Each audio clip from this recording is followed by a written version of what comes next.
Boa noite, queridos. Paz. Glória a Deus. Pode sentar-se, por favor. É uma alegria estar com vocês hoje à noite. Essa é a terceira vez que eu tenho o privilégio de estar com os irmãos para ministrar no Rema. E é a segunda vez que o pastor me dá a oportunidade para ministrar para os irmãos, né? É muito bom saber que nós somos uma família. Domingo passado, quem esteve no culto e pôde receber aquela palavra, de domingo eu estava dizendo para o pastor que eu saí daqui mais crente do que quando eu cheguei. E é verdade, é um fato. Assim como o Senhor, Ele trata com a gente, como Ele fala conosco. Glória a Deus. E o pastor falou para mim que eu ia ministrar hoje para os irmãos. Eu disse, Senhor, o que é que eu falo para os irmãos? Tem tanta coisa na Bíblia para a gente falar e a igreja tem tantos pregadores e ministros e glória a Deus. Mas era um tempo muito bom poder estar aqui com vocês. Eu não sou um grande pregador, né? Já me apresentei, sou cearense. Eu estou em Iporá, o pastor já deve ter falado algumas coisas que vocês já ouviram. Há um ano que eu me mudei para Iporá para assumir a nova obra de Iporá. Sou casado há 36 anos com a mesma mulher, glória a Deus por isso.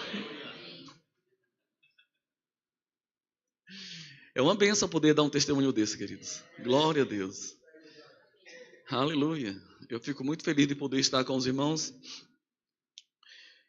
que é que eu posso falar mais para vocês? Tá bom, né? Mateus 16, 18, por favor. Abra aí a sua Bíblia, Mateus 16, 18.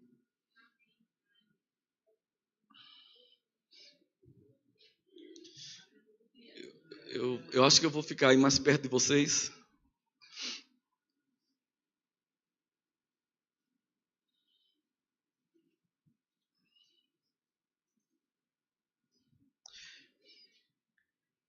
Pois também eu te digo que...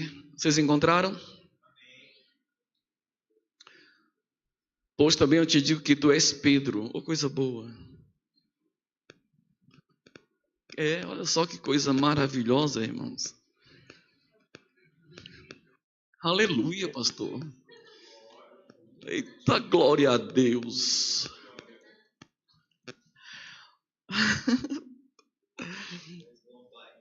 Só é. Mateus 16, 18 diz assim: pois também eu te digo que tu és Pedro, e sobre esta pedra edificarei a minha igreja. Pois eu também te digo que tu és Pedro, e sobre esta pedra edificarei a minha igreja. Glória a Deus. Aleluia. Nós temos quantos minutos juntos?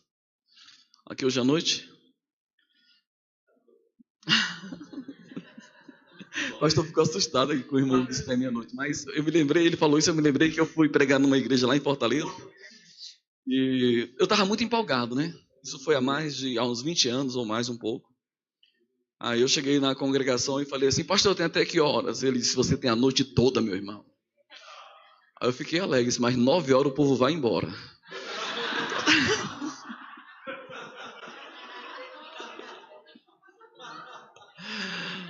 Aleluia.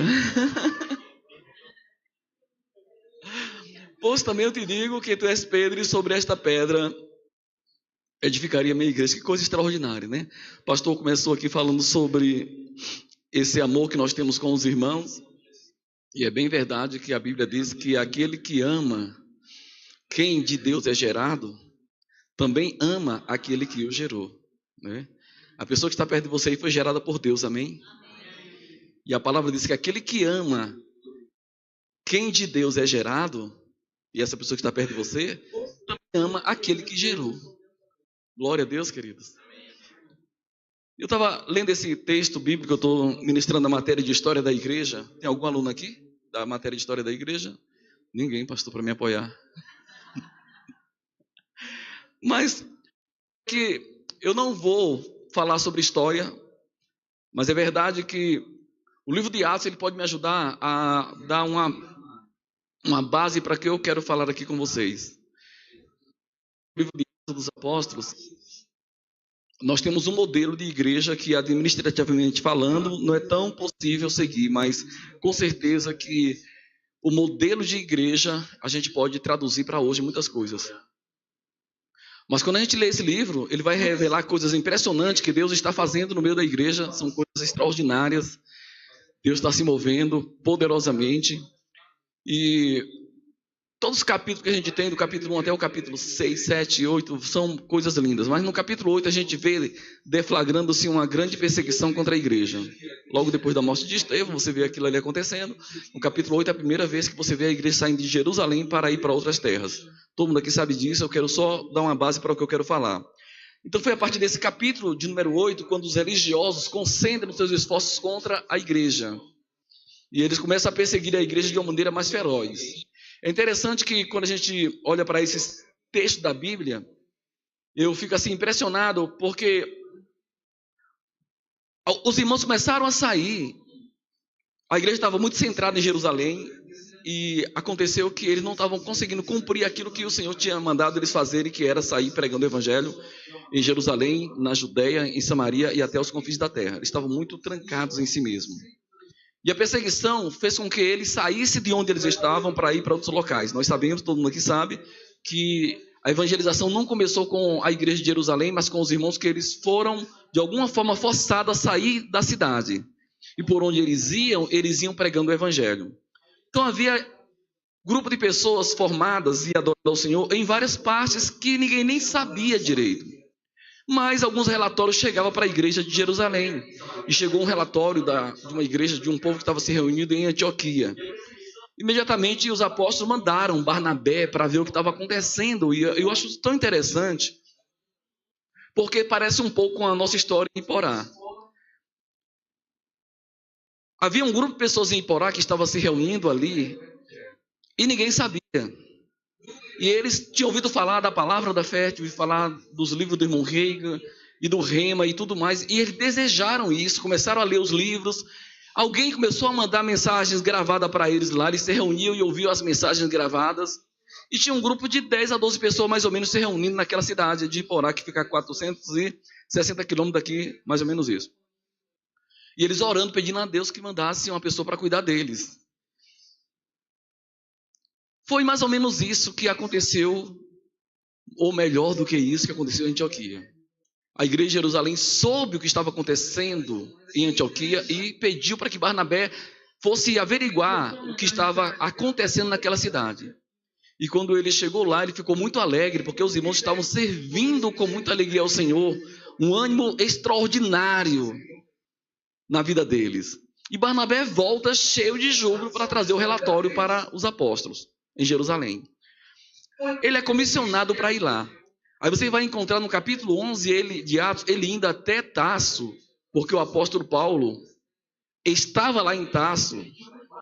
E a gente sabe que Paulo não tinha sido muito recebido lá em Jerusalém, e ele lá na cidade de Tarso, ele aprendeu muitas coisas do Senhor pela palavra, aprendeu muitas coisas do Senhor, o Senhor se revelando para ele. Muitas coisas aconteceram com Paulo.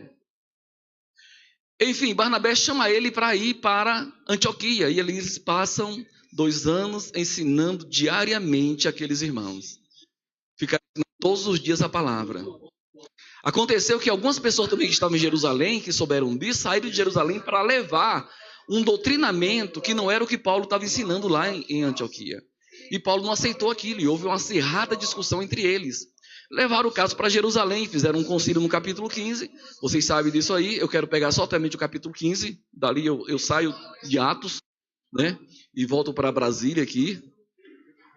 Mas fato é que eles fazem uma reunião para tratar do problema que estava acontecendo em Antioquia, que os irmãos queriam levar uma religiosidade judaica, circuncisão e tudo mais, e Paulo disse não. E de repente você encontra ali, Pedro se levanta, ele primeiro a falar, olha, vocês sabem que Deus primeiramente usou a mim para abrir a porta da palavra para os gentios.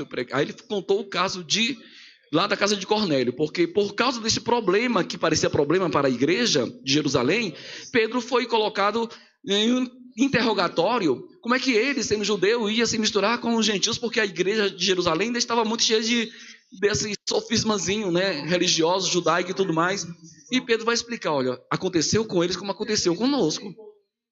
Enquanto eu pregava, eles foram cheios do Espírito Santo. E você acha que eu ia negar o batismo nas águas para essas pessoas que o próprio Senhor batizou eles?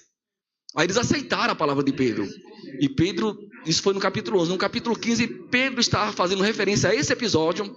E logo em seguida ele começa a dizer, vocês sabem que Deus abriu as portas da palavra para os gentios através de mim. Como também ele tem dado graça ao ministério do nosso irmão Paulo. E ele começou agora a defender o ministério de Paulo entre os gentios. E logo em seguida, aquela reunião, Tiago, que era, vocês sabem, o líder da igreja em Jerusalém, ele se levanta. Ele faz referência a um texto da Bíblia que eu queria que vocês abrissem aí, no livro de Amós, no capítulo de número 9. Amós 9.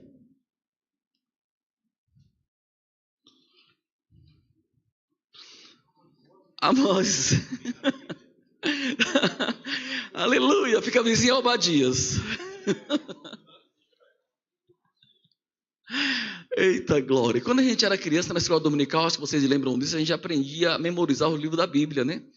E a gente começava até a cantar para memorizar os livros, os que vinham pela ordem, para a gente saber. Aí quando hoje vocês podem memorizar aquele tempo de crianças e começar a cantar para poder chegar em Amós. Quando chegar, já sei onde é que fica Amós.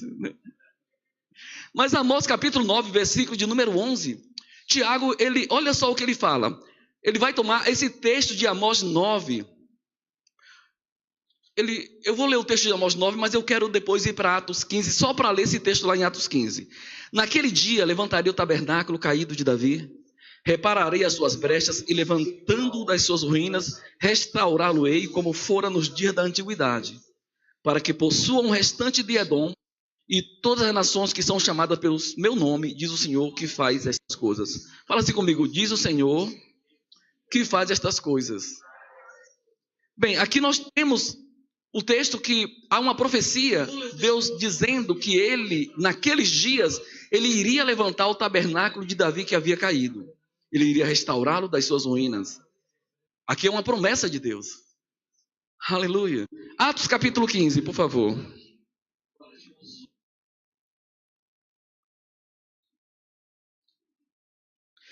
Vocês sabem que em Atos 15 era aproximadamente 20 anos depois da ressurreição do Senhor. Amém?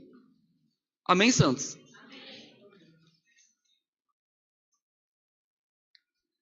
Nós temos aqui a partir do versículo 12, quando começou a conversa, falando sobre o parecer de Tiago. Tiago, ele diz, irmãos, atentai nas minhas palavras. Simão expôs como Deus primeiramente visitou os gentios a fim de constituir dentre eles, olha só, como Deus visitou os gentios a fim de constituir entre eles um povo para o seu nome. Aí ele fala, confere com isto as palavras dos profetas, como está escrito.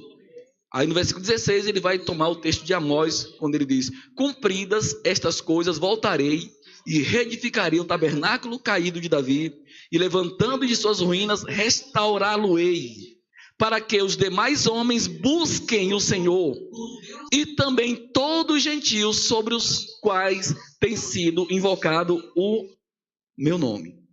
Assim disse o Senhor. E as palavras de Tiago aqui que nós temos acabado de ler. Bem, Barnabé havia trazido um relatório maravilhoso.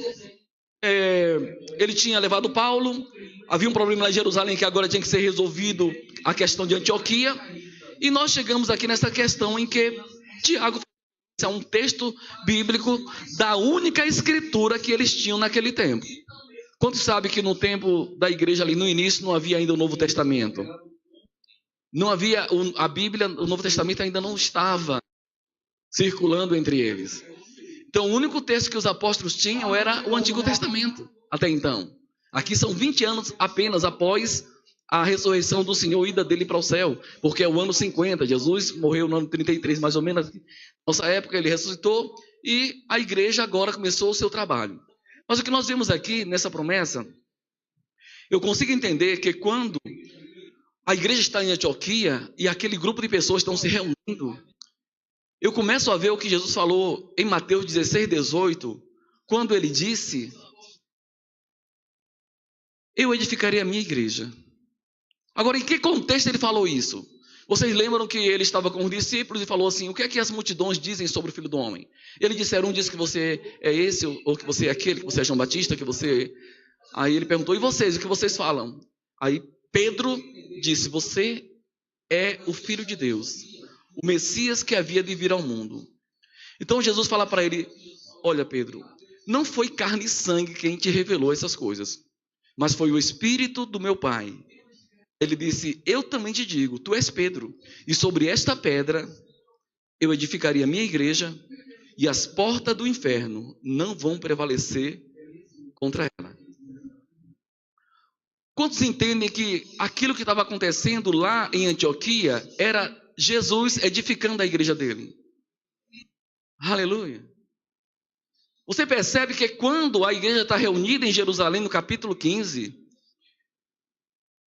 Tiago, ele fala exatamente o texto bíblico que está lá em Amós capítulo 9. Ele faz referência a esse capítulo, a esse versículo, dizendo que o que estava acontecendo em Antioquia era exatamente a promessa de edificação que Deus prometeu lá no Antigo Testamento. Ele retrata isso, falando de que aquele movimento em Antioquia era a promessa que Moisés havia dito. Aleluia, amados. E nós entendemos aqui que Jesus está dizendo, eu vou edificar a minha igreja. Glória a Deus.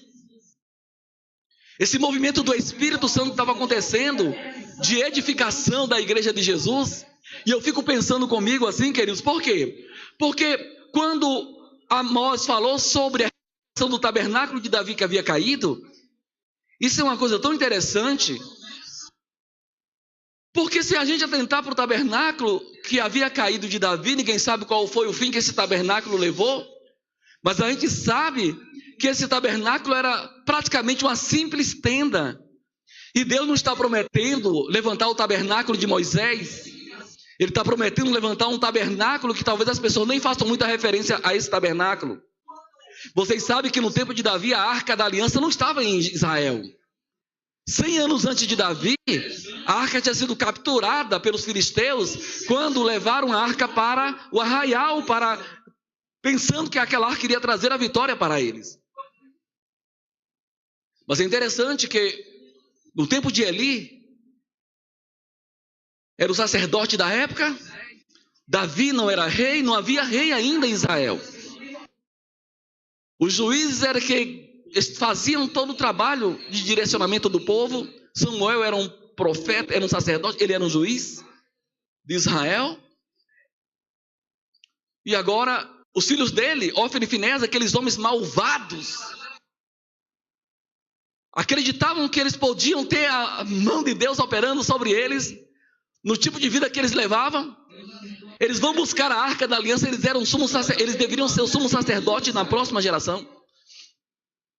Eles levam a arca a um alvoroço no arraial, porque eles estavam alegres, agora vamos ganhar contra os filisteus, porque tinham perdido uma batalha anterior, uma guerra anterior, e agora pensaram, vamos levar a arca, que vai acontecer, agora Deus vai nos dar a vitória, e buscaram a arca, mas quando levaram foi um fiasco.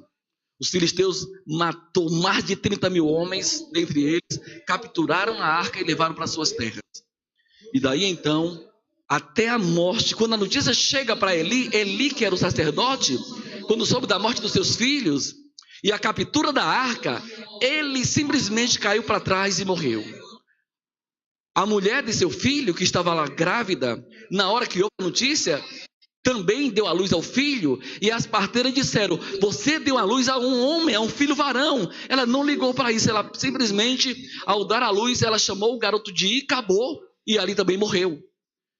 E a palavra Icabô quer dizer, foi-se a glória de Israel.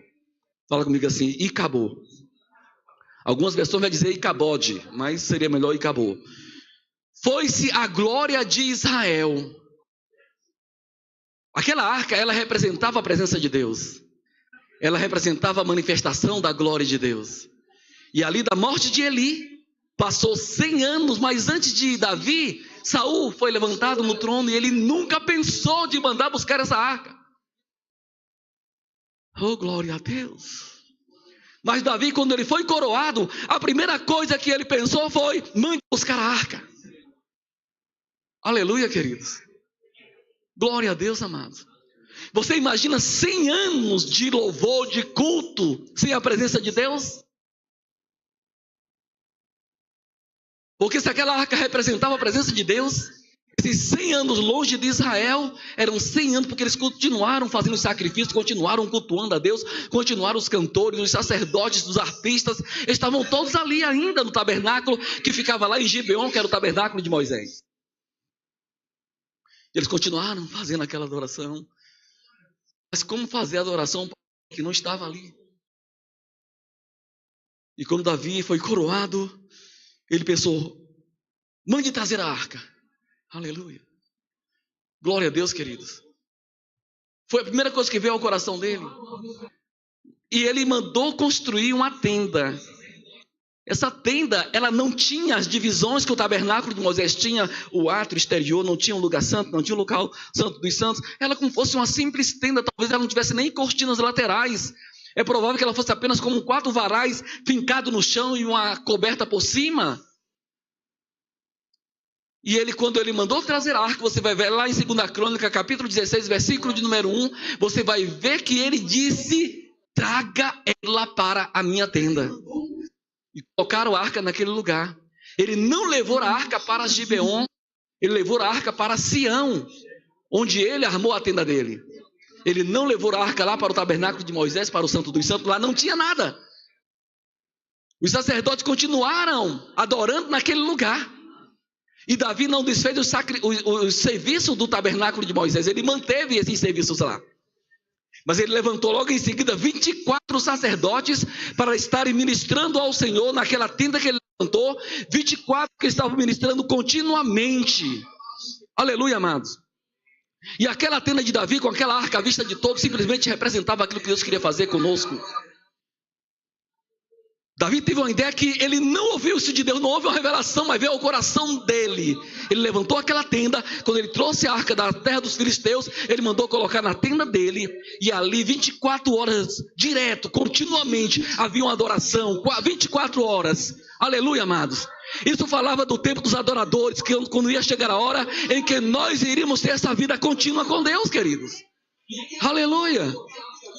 Agora você imagina, ele não tirou os sacrifícios lá do templo de Moisés, ainda continuou servindo lá. Ele colocou um sacerdote na frente lá da linha da administração, que foi Zadok, e toda a família dele para servir lá. Oh, glória a Deus. E esse tabernáculo, ninguém sabe o fim que ele levou. Mas agora a gente encontra aqui uma profecia dizendo: eu vou levantar esse tabernáculo. Esse tabernáculo que caiu, Deus está dizendo: eu vou levantar esse tabernáculo. Davi era da tribo de Judá, a tribo do louvor, da adoração. Aquele tabernáculo, ele não exigia forma, não havia os paramentos sacerdotais para entrar lá e os aparatos de sacrifício. Não havia, diga-se, não havia sacrifícios. No tabernáculo de Moisés havia os sacrifícios. Havia toda uma liturgia, toda uma formalidade. No tabernáculo de Moisés. No de Davi não havia nada disso. No de Davi, o único sacrifício que havia ali era de louvores. Aleluia, amados. Diga louvores. Glória a Deus. E Deus disse: eu vou levantar esse tabernáculo. Eu vou edificar a minha igreja. Amém, amados?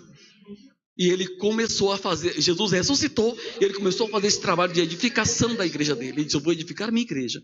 E as portas do inferno não vão ter poder sobre ela, não vão prevalecer contra ela. Eu sei que quando a gente fala sobre as portas do inferno não prevalecer contra a igreja, a ideia de muitos, eu acho que de vocês não, mas eu vou falar aqui mais ou menos, vocês já sabem disso, mas a ideia que a pessoa tem sobre as portas do inferno não prevalecer, muita gente pensa que a igreja está tentando segurar as portas para o diabo não derrubar. Vocês sabem que isso acontecia? Eu espero que vocês não pensem mais isso. Mas eles pensavam que o diabo vinha com tudo e pá, pá, pá. E a gente ficava do lado de cá tentando segurar as portas para que ela não fosse derrubada.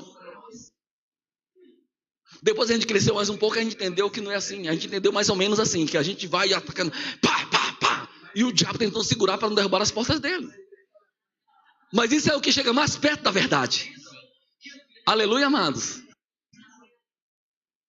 Só que quando Jesus falou sobre as portas do inferno não vão prevalecer contra a minha igreja, a gente sabe, vocês sabem disso, que ele estava falando, se referindo, porque quando no Antigo Testamento, antes da morte dele morrer e ressuscitar, ele sabia que todas as pessoas tinham pavor da morte.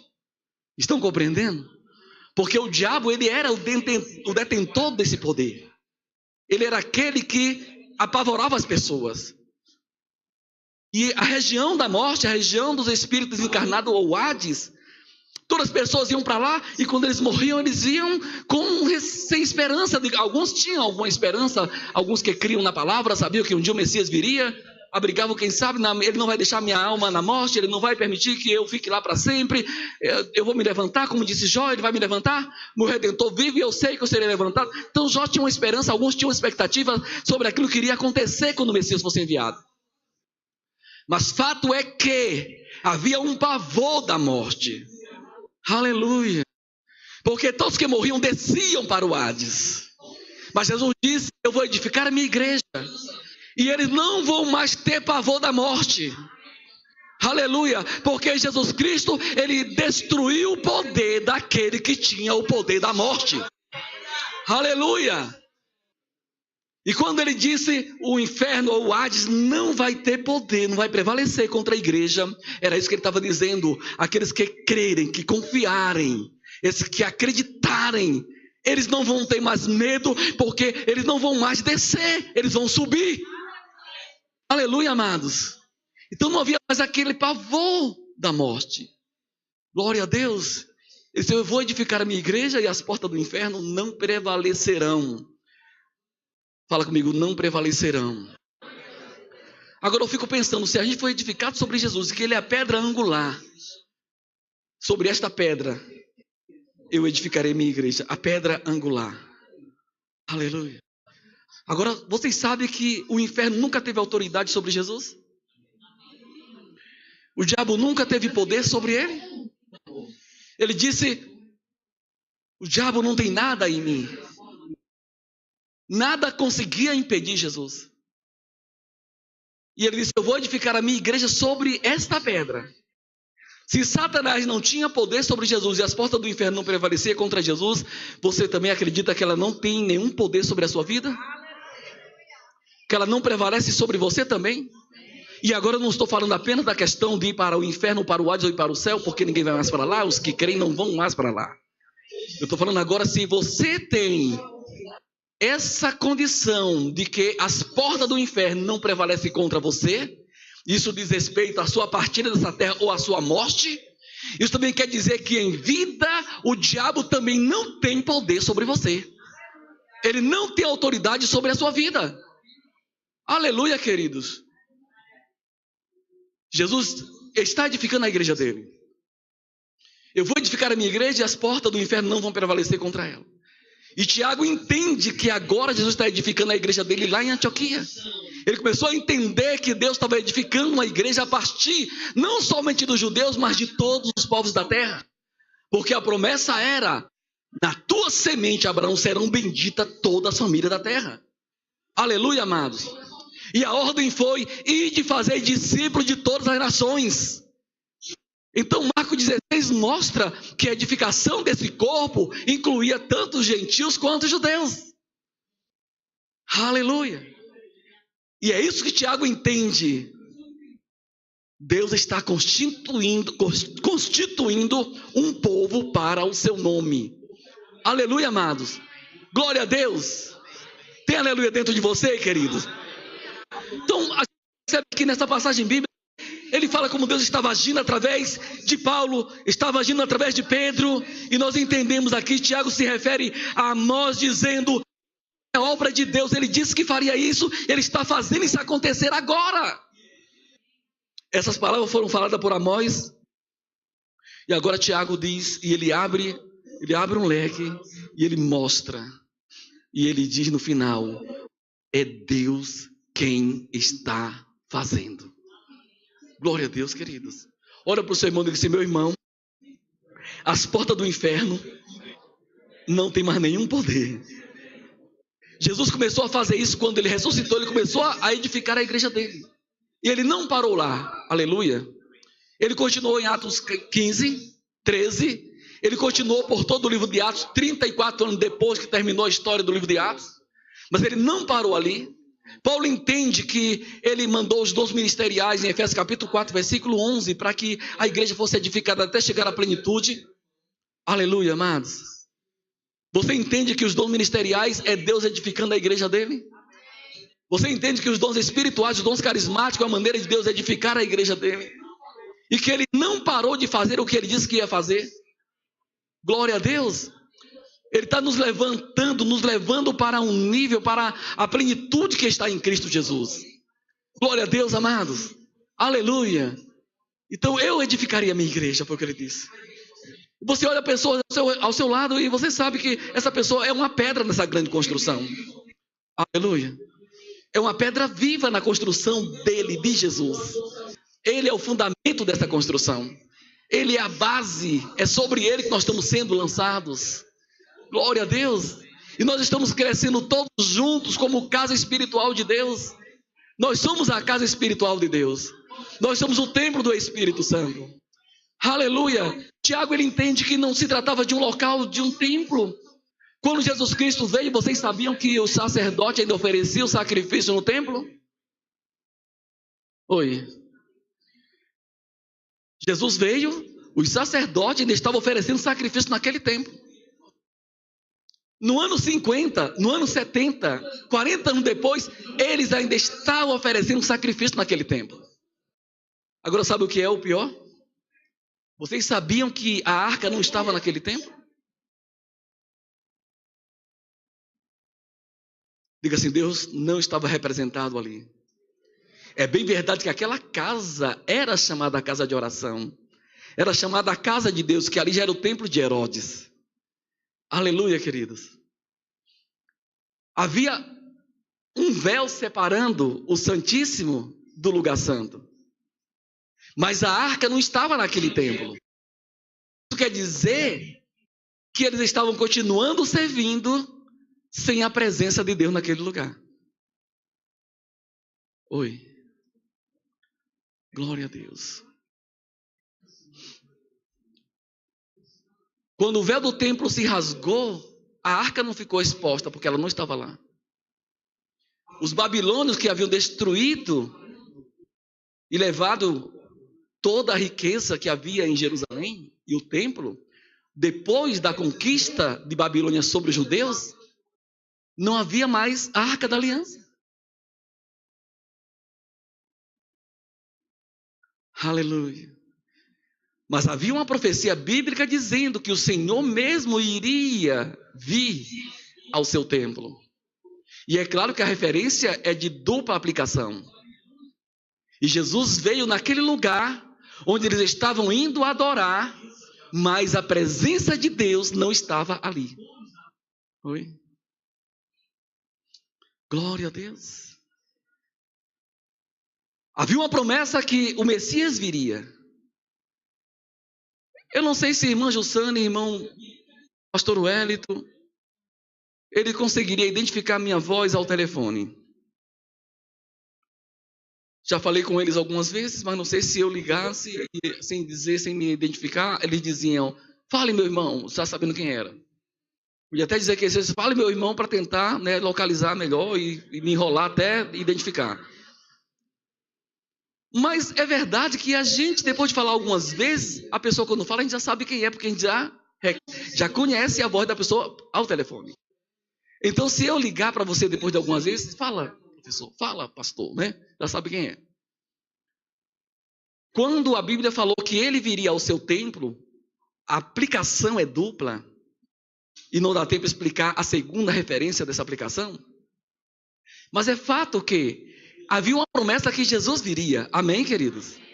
E eles estavam aguardando o Messias. Mas aqueles que eles tanto aguardavam, que eles tanto esperavam, veio. E quando ele veio, eles não reconheceram.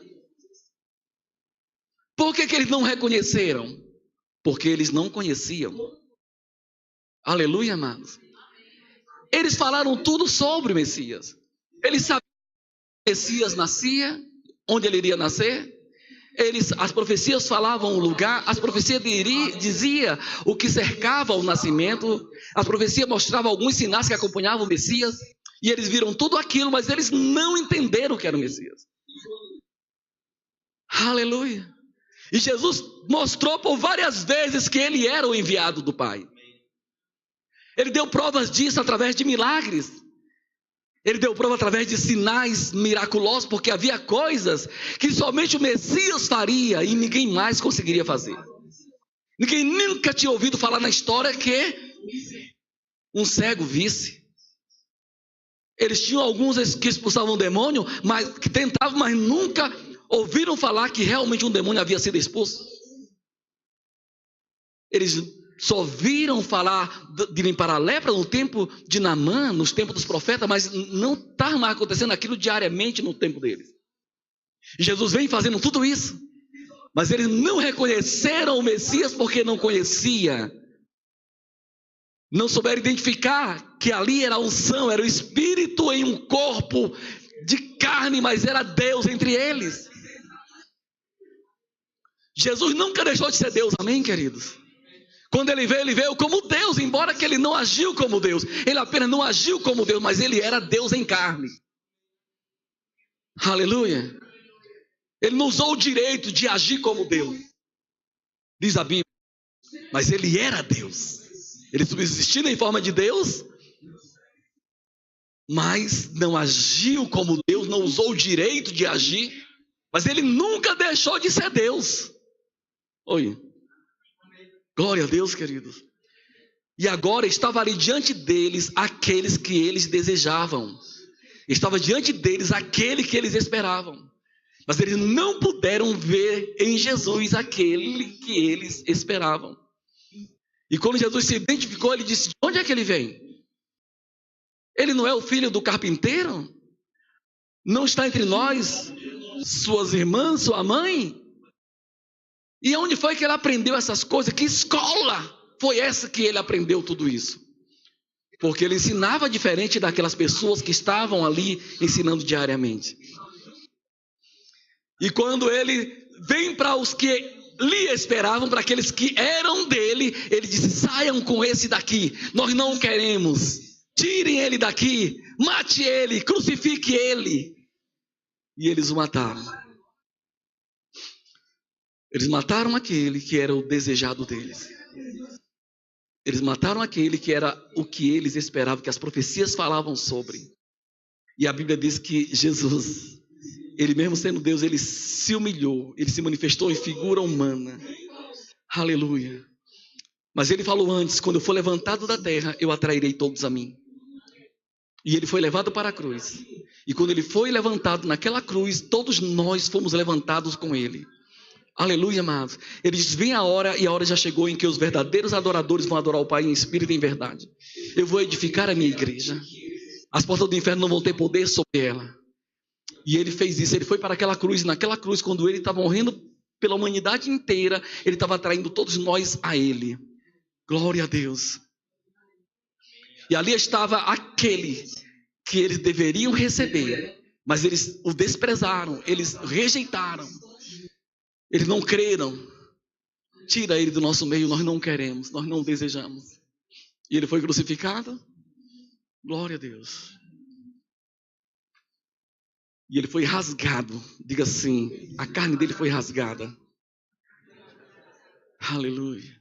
Aquela carne dele era o verdadeiro véu que escondia o verdadeiro Deus. Ali estava o verdadeiro templo, do qual todos os outros eram apenas representação. Aleluia. Deus não estava mais naquele templo de Herodes, não estava no templo de Salomão. Deus não estava mais na tenda de Davi, que já havia caído. Deus agora estava em Jesus. Ali estava o próprio Deus naquele corpo de carne. Deus se vestiu de carne e se manifestou aos homens. E agora naquela cruz, ele é rasgado, a carne dele é rasgada. Aquela carne era o verdadeiro véu. E aquela carne de Jesus cegou o entendimento daquelas pessoas. Aleluia. Porque quando olhavam para ele, apenas um corpo. não via nada mais além disso. Não conseguia ver o que estava ali dentro. A mulher samaritana disse: você é judeu. Ela apenas via um judeu naquele corpo. Mas ele disse: se você soubesse quem é que fala com você, aleluia, você lhe pediria e ele te daria água viva. Ela não sabia o que estava por trás daquela carne. Aleluia. Mas por trás daquela carne estava aquele que Deus prometeu enviar. Aleluia. Glória a Deus. Aleluia. Oh, glória a Deus. Quando ele está na cruz, então, o véu do templo é rasgado de alto a baixo. O véu do templo se rasga e aquilo está dizendo para nós, vocês já sabem que o acesso está garantido. Glória a Deus, queridos. Que agora você pode entrar nesse local. Que não há mais restrição para ninguém. Porque a promessa era para que todos os homens o busquem. Era essa a promessa, a fim de que todos o busquem. Está em Amós capítulo 9, versículo 11 e 12. Foi o que Tiago disse lá em Atos capítulo 15, onde nós lemos o texto que ele faz referência a Amós capítulo 9, versículo 11 e 12. Essa era a vontade de Deus, a fim de que todos o busquem. Era a promessa de Deus. Aleluia, queridos. Isso está dizendo para você que não há mais restrição para você. Que agora você tem completo acesso. Você pode entrar com toda a confiança. É o que Hebreus faz, o grande convite, entrando com ousadia no lugar santíssimo. Agora com segurança, não mais com timidez, não mais com medo, mas com toda a ousadia. Aleluia, queridos, glória a Deus. E quando Jesus foi morto naquela cruz, que o corpo dele foi rasgado, aquela carne dele era a realidade do que aconteceu no tabernáculo, que rasgou-se o véu. Mas você não precisa entrar no templo, porque Deus não estava mais lá. Glória a Deus, queridos. Mas agora, depois que Jesus Cristo rasgou, a carne dele foi rasgada por você, você agora tem acesso ao Espírito de Jesus. Amém, amados? Diga: agora eu tenho acesso ao Espírito dele. Além do véu, fala comigo: além do véu, além da carne de Jesus. É onde você está agora, além da carne de Jesus. Paulo disse: se antes nós conhecíamos Jesus segundo a carne, agora não o conhecemos mais desta maneira. Glória a Deus. E se antes nós conhecíamos uns aos outros segundo a carne, também não mais conhecemos uns aos outros mais segundo a carne. Glória a Deus, querido, porque o nosso relacionamento de vida, de crente, está além de amizade, está além de simples conhecimento. Nós temos responsabilidade uns com os outros. Glória a Deus. Nós não conhecemos mais ninguém segundo a carne, agora nós conhecemos segundo o Espírito. Pode ser que nós tenhamos uma boa amizade, desenvolvamos um bom relacionamento entre nós. Nós vamos comer pizza, com certeza, vamos jogar bola, mas nós temos responsabilidade de maneira que todos aqui na igreja hoje, eu só conheço segundo o Espírito. Aleluia. Que eu posso comer carne com você numa churrascaria, mas no outro dia eu vou precisar tratar assuntos com você para você melhorar com Cristo. Aleluia, amados. Glória a Deus. Isso é maravilhoso, querido. Aleluia. No Antigo Testamento você não tinha acesso a ele, você não podia entrar lá. Aleluia. Você não podia entrar naquele tabernáculo. Era um simples tabernáculo, mas você não podia entrar lá. Você me entende, querido? Aleluia. O Santo dos Santos estava fechado. Quem entrasse ali morria. Até mesmo o sacerdote, se entrasse lá sem as precauções devidas, ele nem saía com seus pés, ele tinha que ser puxado. Eu não sei como tiravam ele de lá, porque era tanta coisa no meio, eu não sei como é que... Dizem, é uma tradição que não pode ser comprovada, que o sumo sacerdote entrava amarrado com uma corda, porque se ele entrasse sem as devidas precauções, ele morreria, então teria que puxar, porque quem entrasse para pegar ele também morria. Aleluia. Não era essa a vontade de Deus, por isso ele dizia: não entre, você não tem como vir à minha presença sem que morra. E Deus não queria que ninguém morresse, ele queria que vivesse. E ele ensinava o caminho da vida o tempo todo às pessoas. Aleluia. Glória a Deus.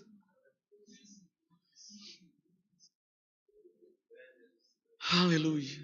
Diga assim: quem entrasse morria. Glória a Deus. Diga assim: mas hoje eu estou dentro. Fala assim: eu estou dentro. Eu estou para além do véu. Eu estou para além da carne de Jesus. Eu sou um só espírito com ele. Aleluia. Você é um só espírito com Jesus. E isso não te trouxe morte, isso te trouxe vida. Você tem vida hoje no seu espírito. Aleluia, a vida de Deus está em você. Glória a Deus, queridos. A vida de Deus está em você. Aleluia. Glória a Deus.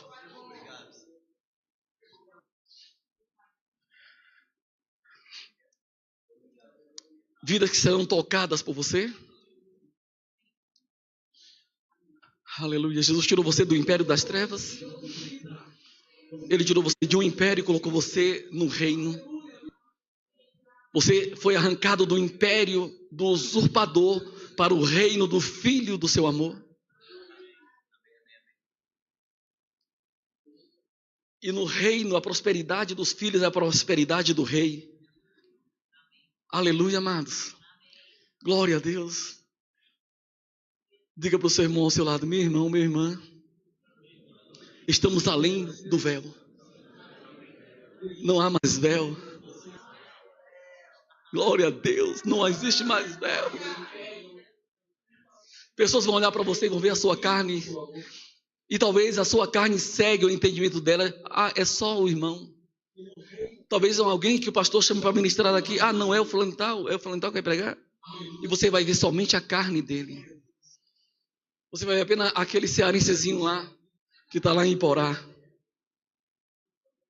Você vai ver um carioca que chegou aqui. É carioca, né? Fabricado, né? A gente vai olhar uns aos outros e não vai conseguir ver o que está além dessa carne. Porque muitas vezes a carne do nosso irmão vai cegar o nosso entendimento. A gente não vai poder ver que o que está lá dentro é muito mais poderoso do que a gente pode ver por fora. Não é à toa que Smith Wigglesworth, eu falei correto? Disse que ele é muito maior por dentro do que ele é por fora. Eu não entendo como é que ele pôde chegar ao entendimento tão grande desse, como eu não entendo como é que Paulo conseguiu chegar a tanta revelação. E aguentar, porque às vezes eu pego a minha Bíblia e vou ler. Eu já peguei a Bíblia que teve hora que eu tive que parar, que eu não aguentei com aquilo que Paulo falava. Aleluia, glória a Deus. Onde é que desliga esse relógio?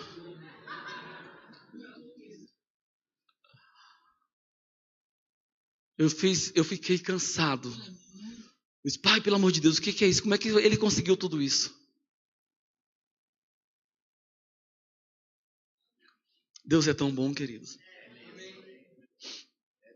Aleluia. O que está em você é tão grandioso, é tão extraordinário, que se a gente tivesse revelação de quem nós somos de verdade, nós já teríamos avançado para lugares que nós nem imaginamos. Mas nós já temos muita coisa recebido dele, mas estamos crescendo e avançando cada vez mais.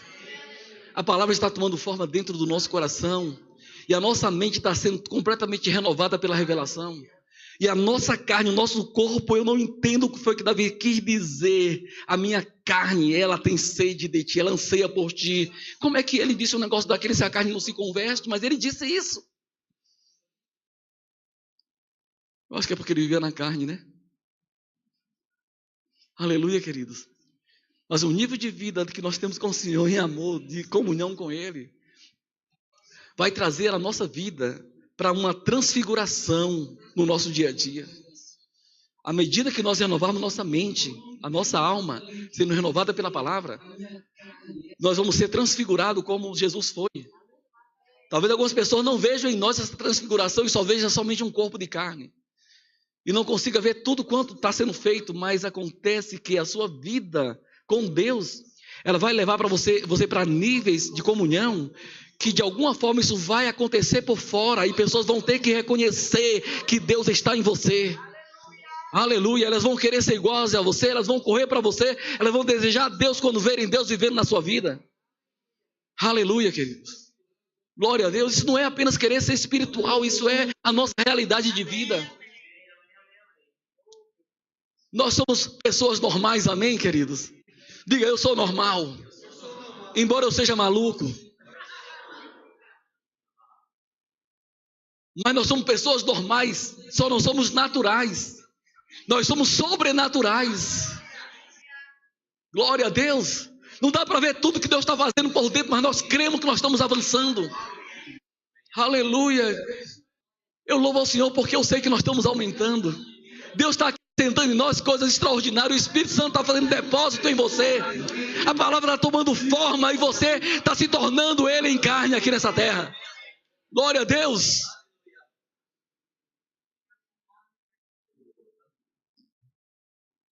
Oh, glória a Deus.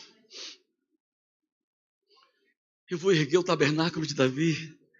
Um tabernáculo, a igreja, um povo de adoração, de louvor, de vida santa, vida rendida, de compromisso, que edifica uns aos outros, que se interessa, que se importa uns com os outros. As pessoas da cidade olhar para nós e desejarem ser como nós somos. Elas correrem para nós porque sabem que nós temos a solução. Vamos ter a resposta que Deus quer para essas pessoas. Porque Deus não nos dá nada para nós mesmos, Ele nos dá para servir aos outros.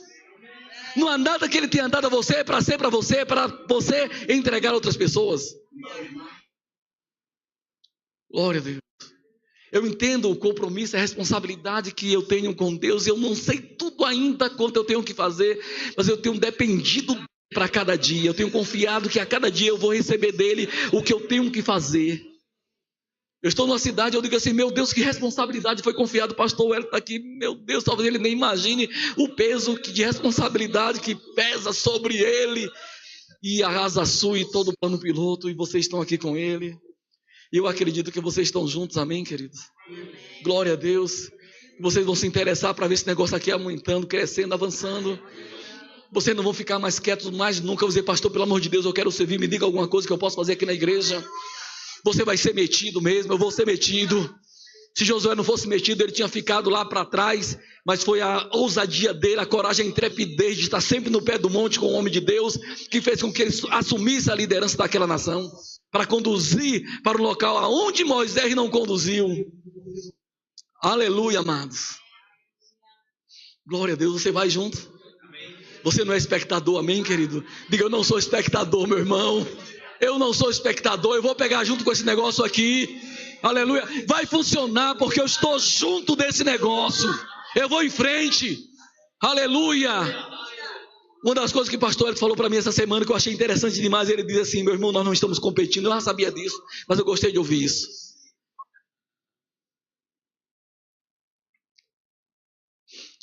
Fala para o seu irmão, nós não estamos competindo. Diga assim, nós estamos do mesmo lado. Aleluia. Glória a Deus, queridos. Nós estamos do mesmo lado. Aleluia. Você só está concorrendo contra você mesmo. Aleluia. Diga assim, eu só estou concorrendo contra mim mesmo. Diga assim, eu não vou tirar segundo lugar nessa corrida. Porque tem gente que vai chegar em último lugar competindo consigo mesmo.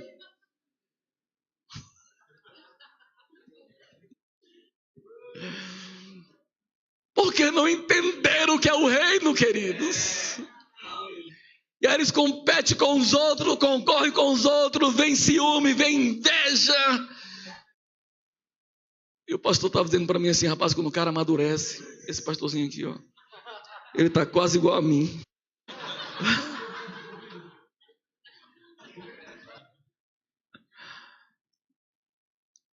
Mas quando você amadurece, não existe competição, não existe inveja, não existe concorrência.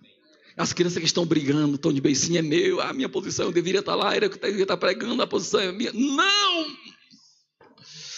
Tem lugar para todo mundo. Glória a Deus. Mas nós vamos nos esforçando e fazendo aquela parte que compete a nós, aquilo que Deus confiou para você, na esfera que você se encontra, e Deus vai levantando você, e você vai sendo fiel naquilo, porque mais importante, nós já sabemos do que o trabalho que a gente faz, é a fidelidade naquilo que a gente faz. Confesso a vocês que quando eu comecei a pastorear, eu tinha 20 e poucos anos de idade, e eu viajava, eu era funcionário público, e viajava, e quando eu ligava para minha mulher, eu dizia, amor, como é que foi o culto? Esse foi melhor do que como você está aqui. Eu confesso que eu ficava com raiva. Eu queria que ficasse bom só quando eu estivesse presente.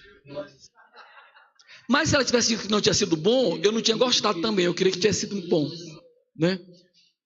Só que quando ela dizia que estava bom, eu dizia, não pode o negócio. Eu queria que eu queria ser a estrela de verdade. E aquilo doía em mim quando ela dizia, foi melhor do que o culto de domingo com você. E ela dizia, ela tinha cara de pau dizer isso para mim. E aquilo me doía. Eu sentia, eu era um meninão. Eu julgava todas as mensagens, eu olhava e eu sei que a gente tem que julgar tudo, mas tem que julgar de maneira que não fique sem receber. Glória a Deus, eu tenho mais de 40 anos que eu acho que eu estou servindo ao Senhor e pastorei durante uns 30 anos, quase 30 anos, queridos, e para mim tudo era novidade a cada dia. Você acha que pastor Wellington não se alegra de ver pessoas aqui sendo levantadas? Pessoas que para ele são filhos aqui nessa igreja, que está se levantando, pregadores, mulheres de Deus, não são, que está edificando uns aos outros, que os dons espirituais estão em operação, aleluia, e profetas e apóstolos levantando aqui entre nós. Meu Deus, isso é muito bom. Isso é muito bom. Glória a Deus. Você vai pegar junto? Aleluia. E quando vier aquele sentimentozinho ruim, você faz se lembrar da mensagem de domingo passado? Glória a Deus, queridos. Aleluia. Olha esse lindão que está perto de você, essa lindona que está perto de você. Olhe para ele agora e diga assim, meu Deus, diga assim, você é show de bola, meu irmão. Você é show de Deus. Você é show de Deus nessa terra. Aleluia. Glória a Deus, meu irmão. Você é show. Aleluia. Você é meu irmão. Eu estou empolgado com você. Te empurrar para frente no que eu puder. A glória a Deus. Você vai. Você vai. E nós vamos estar aqui torcendo por você. Aleluia. Eita, glória a Deus. Pastor, por favor. Gente, obrigado. Deus abençoe vocês. Aleluia. Estamos empolgados, né, irmão? Quem veio no curso de ensino hoje, pode ver alguma coisa de Iporá, boa de Iporá, irmão?